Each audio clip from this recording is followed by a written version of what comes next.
Modern humans were not supposed to be alone. For most of our history, we weren't even the only version of human alive. And some of them didn't just disappear. They were erased so completely, it's like they were never here at all. In 2003, a team of archaeologists drove deep into one of the most hostile places on Earth, southwestern Libya. A desert so dry it can go years without rain. No rivers, no vegetation, nothing that should preserve the past.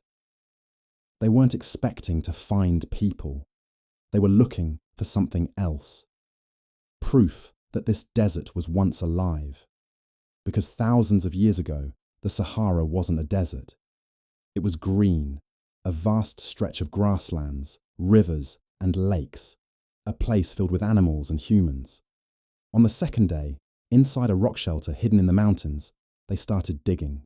A thin layer of sand, then something unusual, a human jaw, then ribs, then something impossible, skin. Not fragments, not dust. Skin preserved. 2 bodies, both women, both carefully buried, wrapped in woven mats, dead for around 7,000 years, and somehow still there. At the time, it was an extraordinary discovery, but no one understood what they had found because the real story was still locked inside them. It would take over 20 years and technology that didn't even exist yet to reveal it. And when it didn't just change what we know about the Sahara. It changed what we know about ourselves. For decades, we thought we understood this place.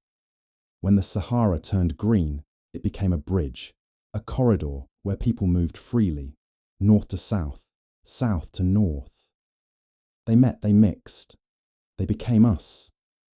It made perfect sense. There was just one problem. No one had checked the DNA. Not because they didn't want to, but because they thought it was impossible. DNA doesn't survive well in heat. And the Sahara is one of the harshest environments on Earth. Extreme temperatures, dry air, relentless radiation. It destroys genetic material. So scientists assumed there was nothing left to find. They were wrong. The rock shelter where these women were buried was different. Protected from sunlight, stable in temperature, dry enough to preserve tissue before it could decay. A natural time capsule. And deep inside their bones, tiny fragments of DNA survived. At first, scientists could only extract small pieces, just enough to suggest something didn't fit. But in 2025, everything changed. For the first time, researchers reconstructed their full genomes, not fragments, not partial data, but their complete genetic identity. And what they found should not have been possible. These women had no connection to populations south of the Sahara. None. 0.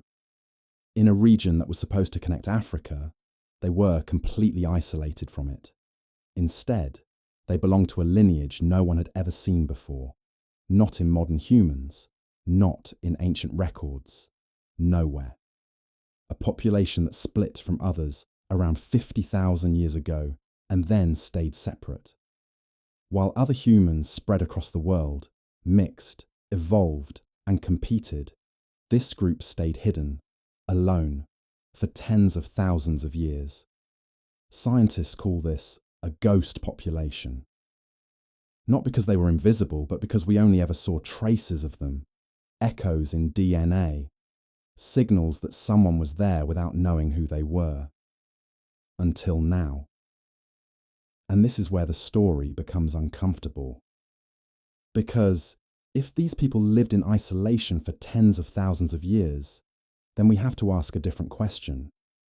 Not who they were, but how many others like them existed that we never found. For most of modern science, we built human history using what survived. Bones, tools, art. But those things don't tell you everything. They tell you what people did, not who they were. For a long time, that was enough, because the story looked clean, simple, predictable. Humans evolved, spread, mixed, improved. But DNA doesn't follow clean stories. DNA shows something else. It shows how often humans failed, and failure is everywhere. 50,000 years ago, the world didn't belong to us. It was full of humans, different kinds, different bodies, different ways of surviving. Some stronger, some faster, some better adapted. We weren't special. We were just one option, and in many places, not even the dominant one. There were entire human species living full lives, looking at the same sky that you are not descended from. And most of them didn't disappear slowly. They vanished. The Sahara wasn't what we thought. Yes, people exchanged ideas, they shared tools, they adopted new ways of living, but they didn't mix. Culture moved, people didn't. Two human worlds living side by side, but never becoming one. That is not how we thought humans behaved. And it gets stranger. These women carried traces of Neanderthal DNA, which means at some point their ancestors left Africa, met another human species, then returned. And after that, they closed themselves off. For tens of thousands of years. A complete human lineage existing in isolation, right alongside others. And then they vanished. Not gradually, not partially, completely. No descendants, no continuation, no trace. And this isn't just one story. In South America, scientists found entire genetic lineages that no longer exist today. In Colombia, a population lived for thousands of years, then disappeared and was completely replaced. Different continents, different timelines, same pattern. Humans who lived, adapted, survived, and then nothing. We like to think human history is a straight line, one species leading to the next, a clear path to us. It isn't. It's a graveyard.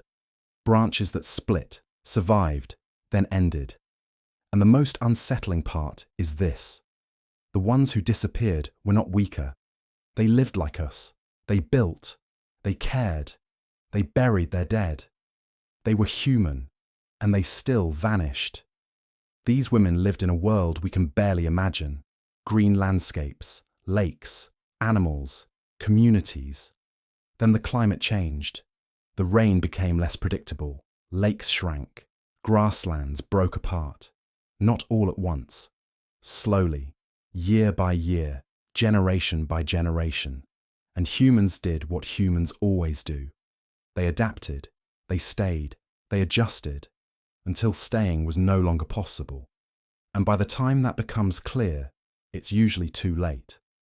Some moved, some survived, and some didn't. A lineage that lasted 50,000 years ended in silence. And we still don't know where they came from, how many there were, or how many others like them existed and disappeared without ever being found. Because the truth is, we are not the full story of humanity. We are what's left. And if history had gone differently, if climates shifted sooner, if migrations changed, if chance turned another way, we might have been the ones erased, and they would be telling our story instead. There are still parts of human history buried in places we haven't even searched. And if this is what we found in one hidden shelter, imagine what we haven't found yet. If you want to understand the humans who came before us, the ones who almost made it, and the ones who disappeared without a trace, subscribe now. Because the deeper we go into our origins, the more it starts to look like we were never meant to be the only ones here.